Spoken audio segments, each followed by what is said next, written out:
Hello dear friends, तो मैं हूँ आरती। संस्कृति पीसीएस यूट्यूब चैनल पे आप सभी का स्वागत है। मैं हाजिर हूँ एक नए विषय को लेकर के। एक टॉपिक जो बहुत चर्चा में रहा है काफ़ी दिनों से, वो है कोडीन सिरप को लेकर के। तो उत्तर प्रदेश सरकार ने इस पर सख्त कदम उठाते हुए बोला है कि जो आवासीय इलाके हैं वहाँ पर इसकी थोक विक्रेता या कह सकते हैं थोक बिक्री नहीं होगी और ना ही इसके लिए लाइसेंस जारी किया जाएगा। अब इस नियमों कानूनों में क्या क्या शर्तें रखी गई हैं ये आपको जो है समझाने वाली हूँ, क्योंकि ये मुद्दा काफ़ी लंबे समय से चर्चा में है। बहुत सारे बच्चों की जो है इस सिरप की वजह से मृत्यु हुई थी।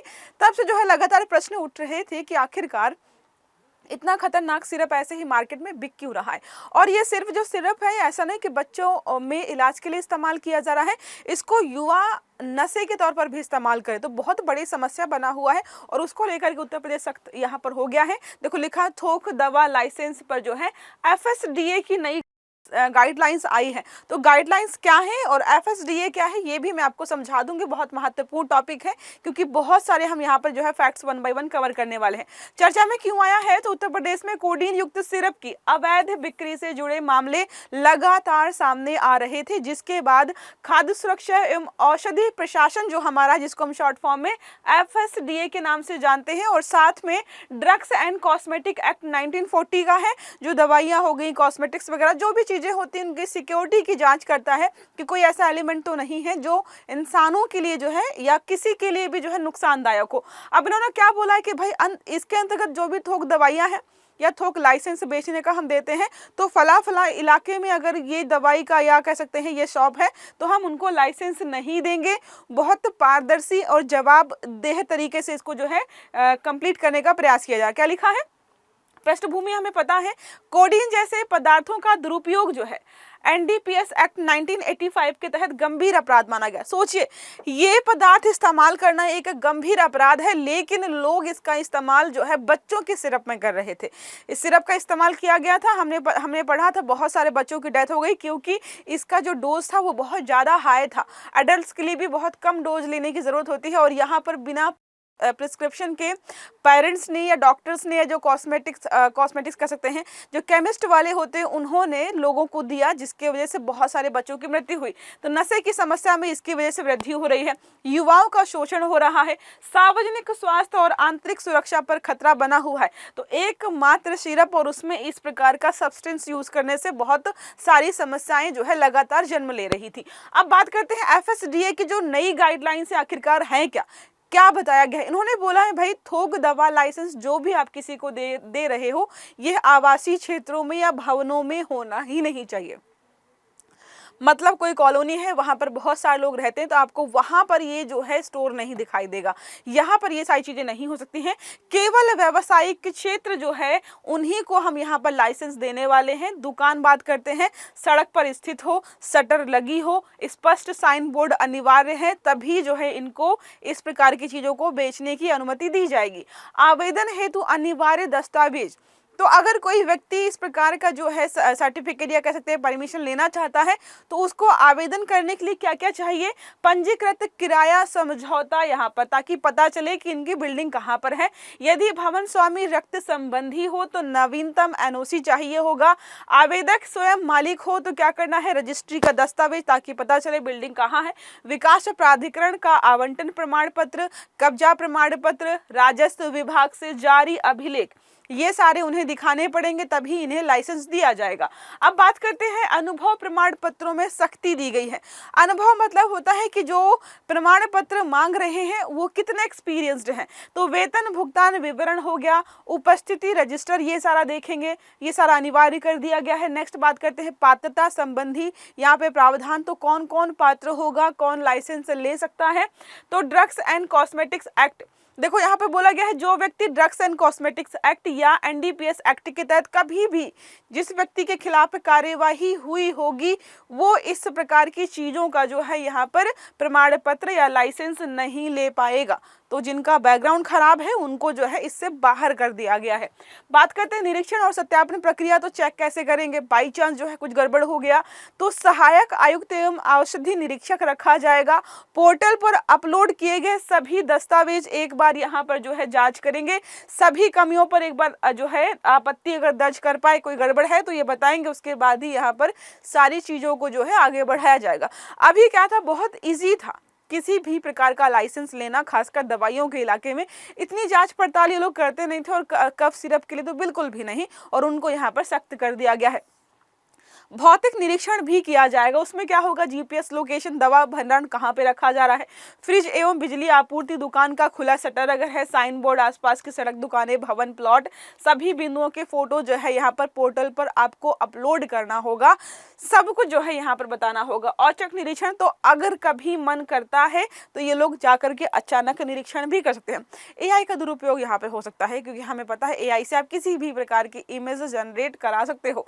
प्रशासनिक और नीतिगत महत्व क्या होगा इसका, तो देखो कुछ भी गड़बड़ होता है तो सबसे बड़ा प्रश्न उठता है प्रशासन पर कि आप कर क्या रहे हैं। ऐसा कैसे जो है इस प्रकार की दवाइयां मार्केट में बिक रही है, तो दवा आपूर्ति श्रृंखला में ये नियंत्रण बना पाएंगे, पारदर्शिता लेकर आ पाएंगे, ई गवर्नेंस और जवाबदेही जो इनकी बनती है उसको थोड़ा और बेहतर कर पाएंगे। यह जो कदम उठाया गया है आर्टिकल 47 सार्वजनिक स्वास्थ्य को ध्यान में रख करके, सार्वजनिक में युवा भी आते हैं, बच्चे भी आते हैं, हर प्रकार का व्यक्ति यहाँ पे कवर हो जाता है। साथ में नशीली दवाओं के विरुद्ध जो है प्रिवेंटिव रेगुलेशन को यहाँ पर जो है हम देख सकते हैं। तो नशीली, सोचिए वो बीमारी के लिए बनाई गई थी, लेकिन ये लोग जो है इतना ज्यादा इस प्रकार के सब्सटेंस यूज कर रहे थे कि अगर आप एक बोतल पूरी पी ले तो आप समझिए आपने जो है कोई बेहतरीन जो है दारू की बोतल गटक ली है, जिससे आप मस्त नशे में घूम सकते हैं, और लोग ये कर रहे थे।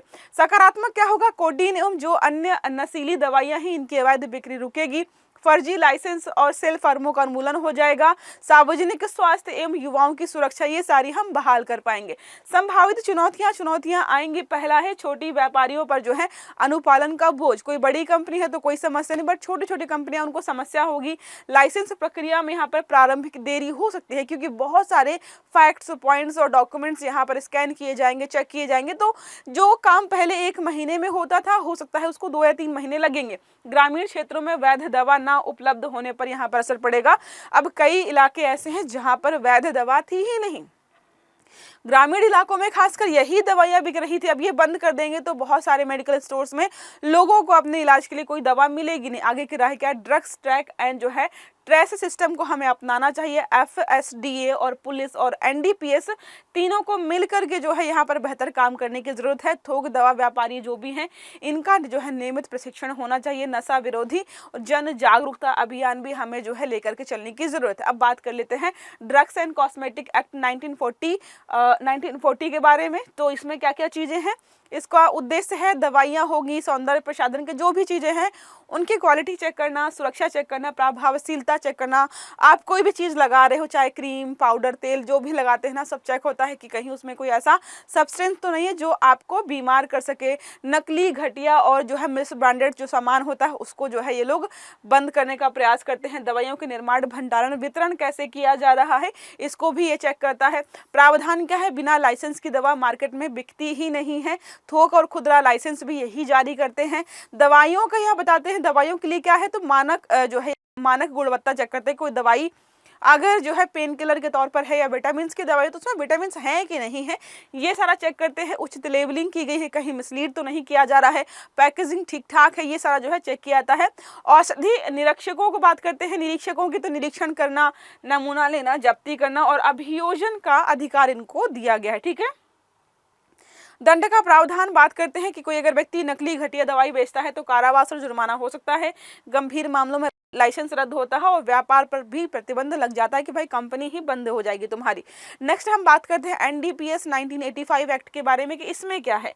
तो इसमें क्या देखने को मिलेगा, उद्देश्य इसमें भी है नशीली दवाइयां और मनः प्रभावी पदार्थ, मतलब कोई भी नशीला पदार्थ जिसको खा करके पी करके लोग जो है दूसरी दुनिया में पहुंच जाते हैं, उनका उत्पादन, निर्माण, भंडारण, परिवहन, इनकी बिक्री पर रोक लगाना। ड्रग्स एब्यूज जो है और ड्रग्स ट्रैफिकिंग पर रोक लगाना। अंतरराष्ट्रीय संधियां जो है UN कन्वेंशन वगैरह हो गया, इनके अनुपालन को जो है मजबूत करने का काम दिया गया है। प्रमुख प्रावधान क्या है इसके तहत, तो नशीली दवाइयों संबंधित अगर देखेंगे आप तो उत्पादन, कब्जा, बिक्री, परिवहन, सेवन, ये सारा जो है यहाँ पर चेक करना, चीज़ों को बेहतर तरीके से लेकर चलना, सारा काम इसको दिया गया है। नेक्स्ट है सभी पर कठोर नियंत्रण। तो जो है मात्रा के आधार पर अपराध यहाँ पर होता है। छोटी मात्रा, व्यावसायिक मात्रा हो गई। कोडीन जैसे पदार्थ यहाँ पर नियंत्रित होने चाहिए और नियंत्रित मात्रा में ही इस्तेमाल। देखो कोडीन के इस्तेमाल से समस्या नहीं थी, जो कफ सिरप में जो उसकी मात्रा इस्तेमाल की जा रही थी उससे समस्या थी। जब डॉक्टर्स को या जो भी बेच रहे हैं उन्हें पता है कि इतनी मात्रा जो है सफिशियंट है, ज़्यादा इस्तेमाल कर देंगे तो ये दवाई ना होकर के एक नशीला पदार्थ बन जाएगी, जिसको लोग जो है बाद में दारू की तरह इस्तेमाल करें, तो इतना मिलाया क्यों गया था, ये सारा जो है इसके माध्यम से देखा जाता है। और दंड का प्रावधान यही है भाई, कठोर कारावास हो सकता है, भारी जुर्माना, लंबी अवधि के लिए जेल, या जो है यहाँ पर जमानत कठिन, ये सारे जो है यहाँ पर नियम कानून बनाए गए हैं। प्रारंभिक तंत्र के बारे में बात करते हैं तो नारकोटिक्स कंट्रोल ब्यूरो एनसीबी के बारे में आपने सुना होगा, राज्य पुलिस होगी, कस्टम्स और अन्य प्रवर्तन एजेंसियां, ये अपने स्तर पर काम करती हैं कि कोई इस प्रकार की चीज जो है मार्केट में लोगों तक ना पहुंचे। अगर उसके बावजूद भी पहुंच रही है तो बाकी काम इनको यहाँ पर दिया गया है कि भाई आप क्या करो, कंट्रोल करो। प्रश्न यहाँ पर है, एफएसडीए द्वारा जारी गाइडलाइंस का प्रमुख उद्देश्य क्या है? पहला है दवाइयों की कीमत नियंत्रित करना, दूसरा है आवासीय क्षेत्रों में मेडिकल स्टोर खोलना, तीसरा है नशीली दवाइयों की अवैध बिक्री पर रोक, और चौथा और आखिरी है दवा निर्यात को बढ़ावा देना। तो सही आंसर देना है आपको कमेंट बॉक्स में। अगर आर्टिकल अच्छा लगा है, वीडियो समझ में आया है, तो वीडियो को लाइक करना है, चैनल को सब्सक्राइब करना है, बेल आइकन दबाना, ताकि जितने भी इस प्रकार के आर्टिकल्स हैं वो सारे आपको समय पर मिलते रहें। तो अच्छे से पढ़िएगा। Have a good day. Thank you.